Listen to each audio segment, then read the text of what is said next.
जय श्री सीताराम मित्रों, श्रद्धालु श्रोता बंधुजन, श्रद्धालु माताओं, वंदनीय भक्तजन, सभी को मेरा प्रणाम।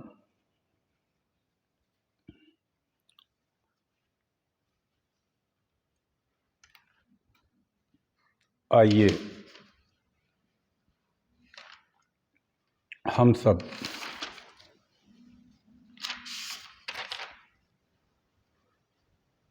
शिव महापुराण की कथा सुने। कथा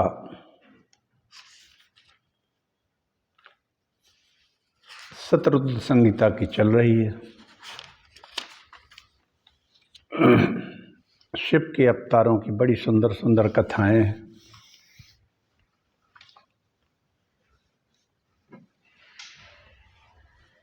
भगवान शिव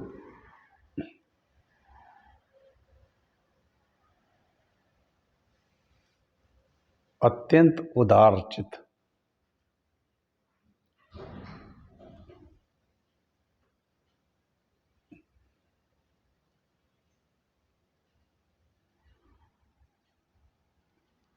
भोले भंडारी है। सबको गति, मति और रति, ये तीनों चीजें प्रदान करते हैं। इन तीनों में से कोई एक ना हो तो जीवन में एक उन्माद आ जाता है। रति, यदि प्रेम ना हो तो व्यक्ति उन्मादी हो जाएगा। जैसे यदि बाहर कहीं विदेश में या अन्य कई दूर जगह पर बालक रहता हो या सर्विस करता हो और किसी त्योहार का दिन आ जाए तो बरबस याद आ जाती है कि यहाँ होता तो ऐसा ऐसा जो सब खा रहे हैं पी रहे हैं ऐसा ही वो भी करता। अब वो जहाँ रहता है देश विदेश में, वहाँ जैसी स्थिति होती वैसा है। और ऐसा सोचते सोचते घर वालों की आंखें नम हो जाती हैं, विशेषकर माता की, पिता की। ये आंतरिक प्रेम होना चाहिए, जिसकी ऐसी रति और मति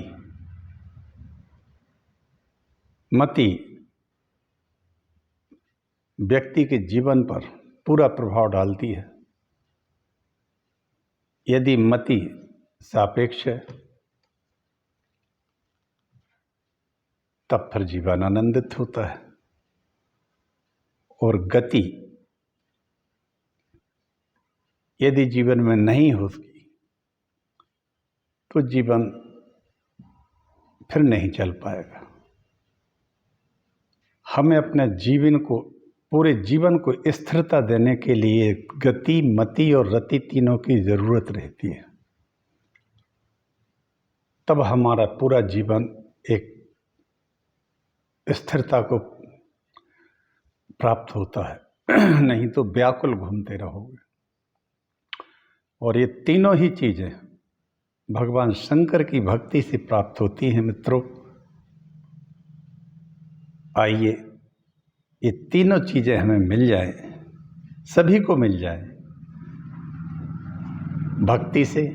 इसलिए हम भगवान शिव जी की कथा सुनते हैं, क्योंकि भगवान शिव की भक्ति से गति, मति और रति सब कुछ प्राप्त हो जाता है। और आनंद जिसको कहते हैं वो आनंद भी आ जाता है। चलिए हम एक छोटा सा मंगलाचरण करते हैं।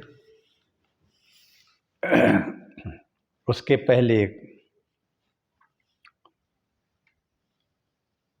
छोटा सा भजन है, कृष्ण जी का है, वो आज कहने की इच्छा हुई,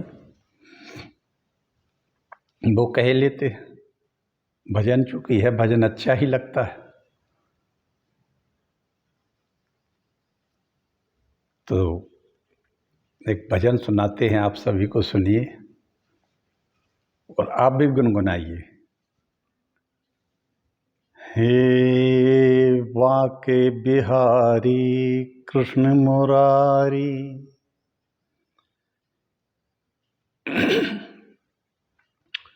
हे वाके बिहारी कृष्ण मुरारी, मेरी वारी कहाँ छुपे। भगवान से कहते हैं, गोप गोपियाँ खेल रहे हैं, आज भगवान छुप गए हैं, ये है इसका भाव। हे बाके बिहारी कृष्ण मुरारी, मेरी बारी कहाँ छुपे। दर्शन दीजो शरण में लीजो, दर्शन दीजो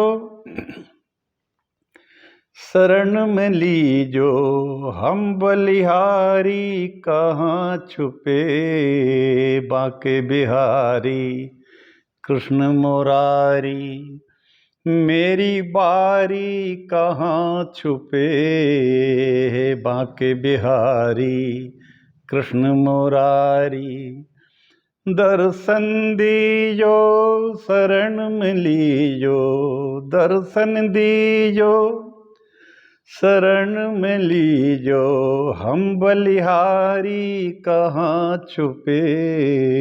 बाके बिहारी कृष्ण मुरारी, मेरी वारी कहाँ छुपे। बाके बिहारी कृष्ण मुरारी। आँख में चोली हमें न भाए, आँख में चोली हमें न भाए, जग माया के जाल बिछाए। आँख में चोली हमें न भाए, जग माया के जाल बिछाए। रास रचा कर बंसी बजा कर, रास रचा कर बंसी बजा कर, धैनु चरा कर प्रीत जगा कर, धैनु चरा कर प्रीत जगा कर, नटवर नागर निष्ठुर छलिया, नटवर नागर निष्ठुर छलिया, लीला न्यारी कहाँ छुपे। बाके बिहारी कृष्ण मुरारी, मेरी वारी कहाँ छुपे। बाके बिहारी कृष्ण मुरारी, मेरी वारी कहाँ छुपे। दर्शन दीजो शरण में लीजो, दर्शन दीजो शरण में लीजो, हम बलिहारी कहाँ छुपे। बाके बिहारी कृष्ण मुरारी, मेरी वारी कहाँ छुपे। बाके बिहारी कृष्ण मुरारी, सर्वव्यापक तुम अविनाशी, सर्वव्यापक तुम अविनाशी, जल थल गगन रवि घटवासी। सर्वव्यापक तुम अविनाशी, जल थल गगन रवि घटवासी। योग सुना कर रथ को चला कर, योग सुना कर रथ को चला कर, कहाँ खो गए हमको लुभा कर, कहाँ खो गए हमको लुभा कर गोविंद गोविंद मीरा गाई, गोविंद गोविंद मीरा गाई, गोविंद गोविंद मीरा गाई। गणिका तारी कहाँ छुपे, गणिका तारी कहाँ छुपे, बांके बिहारी कृष्ण मुरारी। मेरी बारी कहाँ छुपे, बांके बिहारी कृष्ण मुरारी। मेरी बारी कहाँ छुपे, दर्शन दीजो शरण मिली जो, दर्शन दीजो शरण में लीजो। हम बलिहारी कहाँ छुपे, बांके बिहारी कृष्ण मुरारी। सर्वव्यापक तुम अविनाशी, सर्वव्यापक तुम अविनाशी। जल थल गगन रवि घट बासी। योग सुना कर रथ को चला कर, योग सुना कर रथ को चला कर। कहाँ खो गए हमको लुभा कर, कहाँ खो गए हमको लुभा कर। गोविंद गोविंद मीरा गाई, गोविंद गोविंद मीरा गाई। गणिका तारी कहाँ छुपे, बांके बिहारी कृष्ण मुरारी। मेरी बारी कहाँ छुपे, बांके बिहारी कृष्ण मुरारी। मेरी बारी कहाँ छुपे, बांके बिहारी कृष्ण मुरारी। आइए आनंद सिर्फ और सिर्फ परमात्मा के भजन में ही आता है। मित्रों, भगवान श्री राम जी के वाल्मीकि जी ने बालकांड में शुरू में 84 गुण कहे, और ये गुण वाल्मीकि जी ने लिखे हैं, नारद जी ने के वार्ता में आती हैं। हम वाल्मीकि रामायण के बालकांड को पढ़ें, कम से कम 50 से 100 श्लोक पढ़ें शुरुआत के ही, उसमें मिल जाएंगे। 84 गुण जो भगवान श्री राम के हैं, वाल्मीकि जी ने बहुत ही उत्कृष्ट लिखे। इन 84 गुणों को ही अगर हम पढ़ते हैं तो हमारी 84 लाख योनियों से के जन्म से मुक्ति मिल जाएगी, और इस शरीर जिसके लिए दिया जाता है उसका लक्ष्य भी पूरा हो जाएगा, क्योंकि ये शरीर प्रजनन और पेट ये पशु वृत्ति भर के लिए नहीं दिया जाता है, भगवान के भजन के लिए दिया जाता है, ताकि हम जीवन मुक्त अवस्था को प्राप्त कर सकें। आइए ऐसे जीवन मुक्त अवस्था की प्राप्त करने के लिए उस दिशा में हम भगवान शिव का चरित्र सुनते हैं, सुनाते हैं, पाठन करते हैं। मित्रों, आपको अच्छा लगेगा। पार्वती जी कहती हैं भगवान शंकर से, प्रभु समरथ सर्वज्ञ शिव सकल कला गुण धाम। जोग ज्ञान वैराग्य निधि प्रणत कल्प तरुनाम। विश्वनाथ मम नाथ पुरारी त्रिभुवन महिमा विदित तुम्हारे।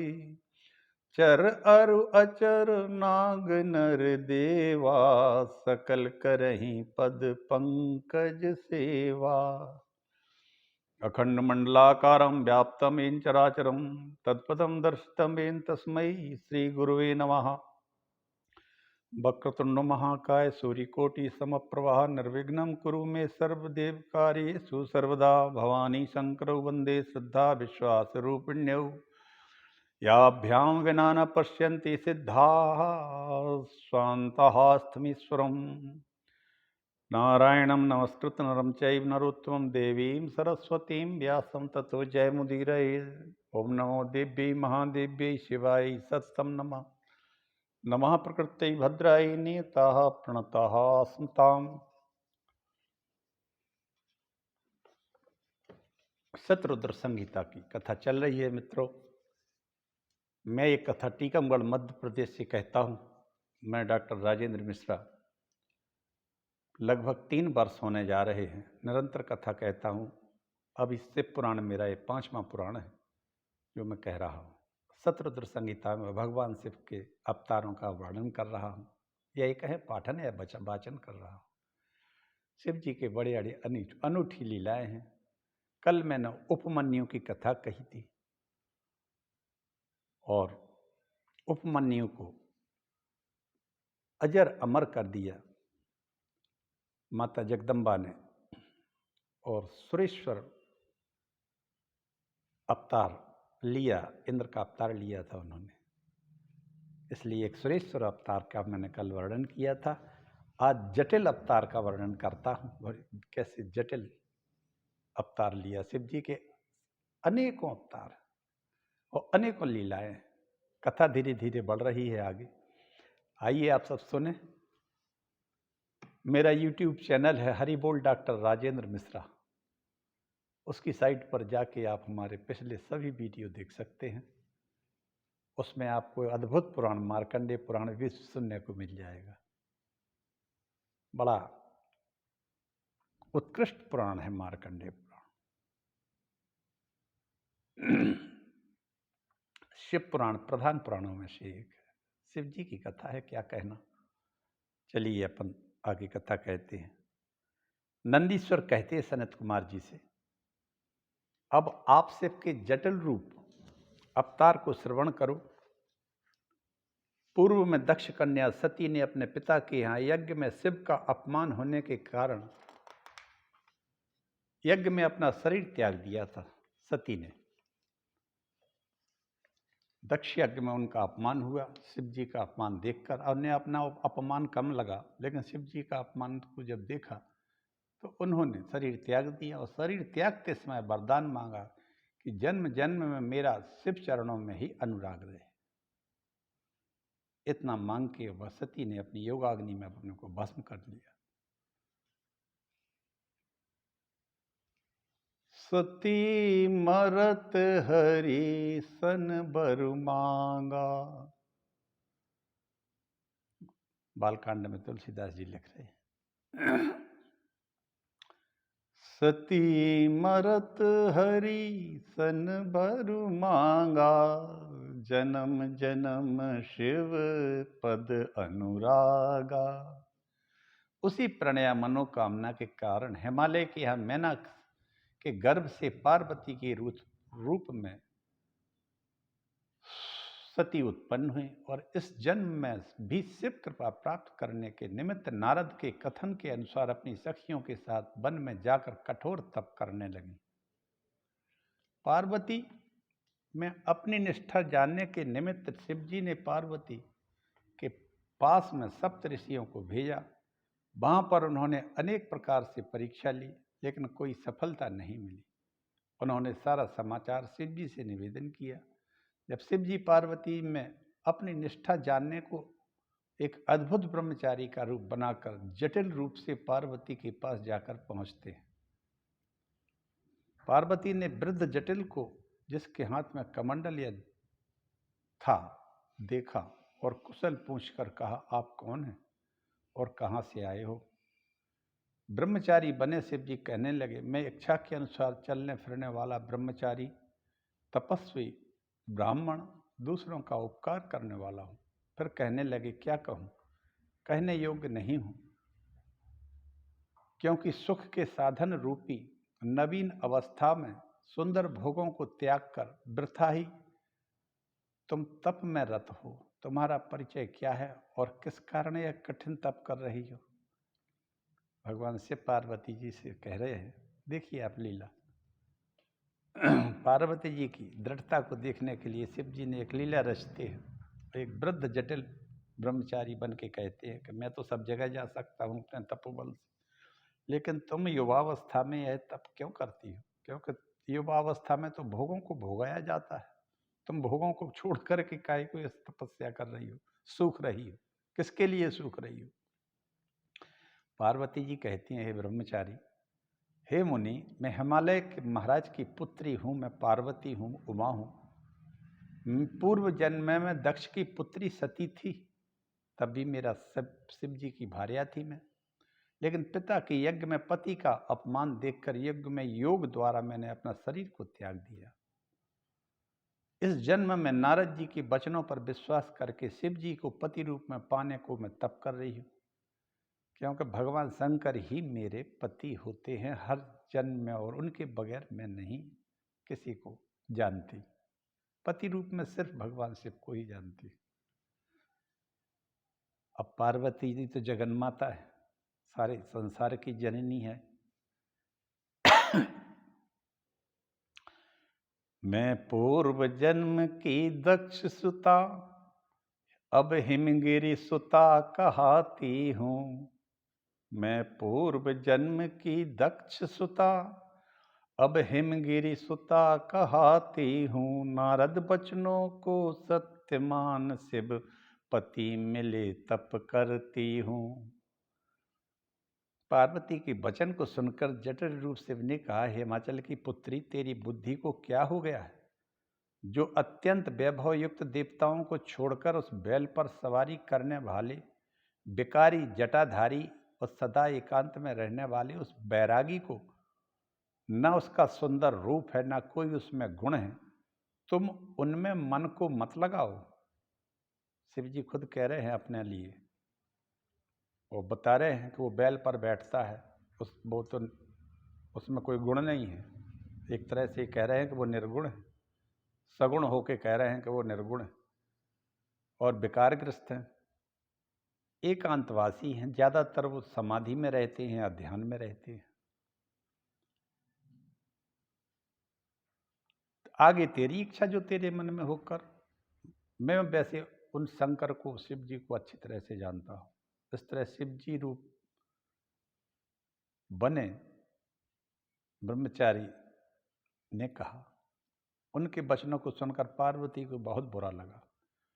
कहने लगी, हे अधम, तू ब्रह्मचारी के रूप में कोई धूर्त है क्या? ब्रह्मचारी कोई ऐसी बातें करता है? तू तपोनिष्ठ बता रहा है अपने आप को, धूर्तों जैसी बात कर रहा है, शिव जी के बारे में गलत बोल रहा है। तेरे द्वारा कही गई शिव निंदा सुनकर मुझे बहुत क्रोध आ गया है। पार्वती को क्रोध आ गया है शिव जी की निंदा सुनकर। अब शिव जी खुद ही अपनी निंदा कर रहे थे। वाह, क्या बात है। शिव निंदां करोतीह तत्त्वमज्ञायः पुमान्, आजन्म संचितम पुण्यम तस्य भस्मी भवत्युत। जो मनुष्य तत्व को न जानकर शिव जी की निंदा करता है, उसका जन्म भर का पुण्य नष्ट तुरंत हो जाता है। पार्वती जी ने कहा इस बात को। जो व्यक्ति शिव जी की निंदा करता है, उस पूरे जन्म का पुण्य उसी क्षण उसका नष्ट हो जाता है। शिव द्वेषी को तो स्पर्श करने से पाप लगता है। जो भगवान शंकर को न मानता हो, उसको छूना नहीं चाहिए, स्पर्श नहीं करना चाहिए। रे दुष्ट, तूने कहा कि मैं जानता हूं, तू शिव को नहीं जानता। वो तो रुद्र केवल सत्पुरुषों के प्रिय हैं, वो निर्गुण अविनाशी कहलाते हैं। तू शिवद्रोही वध के योग्य है, परंतु ब्राह्मण है और ब्रह्मचारी है, इसलिए तू अबद्ध है। शिव निंदा सुनना भी पाप लगता है। शिव जी की कभी निंदा कोई नहीं करता। मित्रों, इस संसार के ब्रह्मांड की सब कुछ रचयिता और मालिक, पालने वाले और ब्रह्मांड के जन्म देने वाले भगवान शंकर हैं। वही गुण, सगुण, निर्गुण कई रूपों में लोग अनेक प्रकार के नामों से शिव जी को ही भजते हैं, क्योंकि शिव ही केवल एकमात्र कल्याण करने वाले। संत शंभु श्रीपति अपवादा, सुनिए जहां तह असिमर जादा। काटिए तासु जीव जो बसाई, त्रिवन मोदिनत चलित पराई। पार्वती की बातों को सुनकर ब्रह्मचारी को कुछ कहने को हुआ। तब पार्वती अपनी सखी विजया से कहने लगी, ये नीच ब्राह्मण फिर कुछ कहेगा, इसलिए तू इसको बाहर निकाल दे, क्योंकि शिव निंदा करने वाला ही पापी नहीं होता है, उस निंदा को सुनने वाला भी पाप का भागी होता है। हे सखी, इस ब्राह्मण का मुख देखने के काबिल नहीं है, मैं अब इस स्थान को त्याग कर अन्यत्र चलती हूँ। गिरिया बोलती है, न केवलम भवेत पापम निंदा कर्तु शिवस्य ही, यो वै शृणोति तन्निदाम पाप भाक्ष भवेदिहि। ऐसा कहकर सती जाने लगी। वह शिव रूप में ध्यान करती थी। उसी शिव रूप में, उसी रूप में शिव जी ने प्रकट होकर पार्वती जी का वस्त्र पकड़ लिया और कहा, पार्वती, मैं जिस रूप में आया उसका एकमात्र तुम्हारी दृढ़ भक्ति की परीक्षा के निमित्त था। तू सदा से ही मेरी पत्नी है, तेरे साथ ही मैं शीघ्र ही कैलाश को जाऊंगा, वरदान मांगो। शिव जी कहने लगे। पार्वती बोली, यदि प्रसन्न हो कैलाशपति, मुझको वर देने आए हो, आप ही हमारा वर्ण करो, मनवांछित देने आए हो, मनोकामना की पूर्ति करने आए हो, तुम हमारा वर्ण आप ही करो। और पार्वती को इच्छा जानकर, पार्वती माता की इच्छा को जानकर शिव जी कहने लगे, तुम सनातनी पत्नी मेरी, यह मेरी अटल प्रतिज्ञा है, वर वर्ण कर वर्ण तो मैं कैलाश चलूं, मेरी अति उत्कट इच्छा है। ऐसा कहकर शिव जी ने पार्वती से विधिपूर्वक विवाह किया और कैलाश को गमन किया। वहां अनेक प्रकार के मंगलों का आयोजन होने लगे। रामचरितमानस में श्री राम जी और सीता जी से विवाह कर जैसे अयोध्या में आए, उसी तरह अनेक मंगल होने लगे थे। उसी प्रकार कैलाश में वाद्य गीतों से परिपूर्ण हो गया और सभी शिवगण और देवता अत्यंत प्रसन्न हुए। आए ब्याहि राम घर जब ते, बसई आनंद अवध सब तब ते। इस तरह से शंकर जी को महत्ता के विषय में श्री कृष्ण गीता 10वें अध्याय में एक श्लोक आता है, रुद्राणाम संकृष्टास्मि वित्तेषु यक्ष रक्षसान्, वसूनाम पावकश्चास्मि मेरु शिखरीणामहम्। मैं समस्त रुद्रों में शिव हूँ। ये बात भगवान कृष्ण ने अर्जुन से कही। मैं समस्त रुद्रों में, 11 रुद्रों में शिव हूँ। यक्षों और राक्षसों में मैं संपत्ति का देवता कुबेर हूँ। वस्तुओं में अग्नि हूँ और समस्त पर्वतों में मेरु हूँ। हर हर महादेव, हर हर महादेव। इस तरह से ये अवतार हुआ भगवान शंकर का, जो मैंने आपको सुनाया। इसको यह जटिल रूप अवतार कहलाता है भगवान शंकर का। जटिल रूप अवतार में शिव जी ने पार्वती जी की परीक्षा लेने के लिए एक ब्राह्मण ब्रह्मचारी का रूप लेके आए। शिव जी ने ब्रह्मचारी बन के पार्वती के सामने शिव जी की बुराई कर दी कि तुम इस युवावस्था में उस बूढ़े शिव जी को जो एकांती है, दिगंबर है, बैल पर बैठता है, गुणहीन है, उसकी काय को तपस्या करती है। और भी बड़े बड़े सुंदर सुंदर देवता हैं, बहुत सारे देवताओं के बारे में कहा। पार्वती जी को क्रोध आ जाता है शिव जी की बुराई सुनने से और वो क्रोध कर देती हैं कि जो शिव जी की बुराई करता हो या तो उसकी जीभ काट लो और नहीं तो कानों पे हाथ रख के वहाँ से चले जाओ। और वो अपनी एक सखी से कहती हैं, जिसका नाम विजया है, उससे कहते इसको यहाँ से निकाल दो और अभी अपन इस स्थान को छोड़ देंगे। शिव जी अपने वास्तविक रूप में प्रकट हो जाते हैं और पार्वती जी का वस्त्र पकड़ के कहते हैं, मैं शंकर हूँ, मैं तुम्हारी दृढ़ता को देखने ही आया था, या ये कह लो कि मिलने आया था। पार्वती जी प्रसन्न होती हैं। शिव जी कहते वरदान जो चाहो मांग लो। हम जितने भी जन्म होते हैं तुम्हारे ही साथ मेरी शादी होती है। और ऐसा कहकर पार्वती जी ने कहा, मुझे वरदान में मुझे मेरा वरण करो और कैलाश पर ले चलो। और वही हुआ। मित्रों, मैंने पहले अभी इसके पहले शिव विवाह कहा था, बहुत अच्छा है।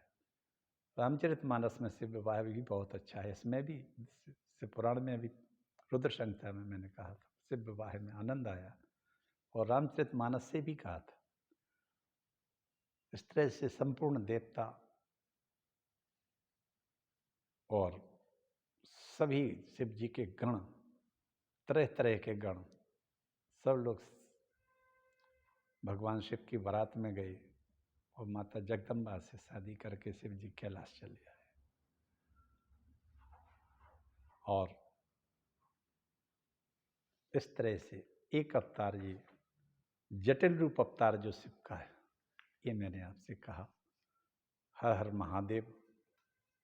भगवान शंकर आप सबका कल्याण करें, देश का कल्याण करें और सनातन धर्म को कोई क्षति ना पहुंचाए, ऐसी भगवान शिव भोलेनाथ कृपा करें। क्योंकि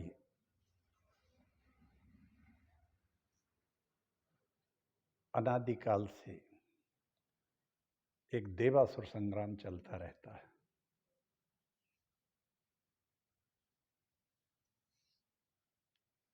सभी का कल्याण हो और देश में, क्या पूरी पृथ्वी पर असुरता या तामस या तमस कम से कम हो।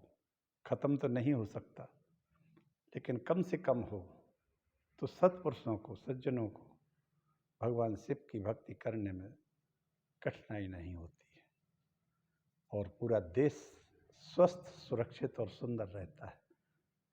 क्योंकि तमस में तमह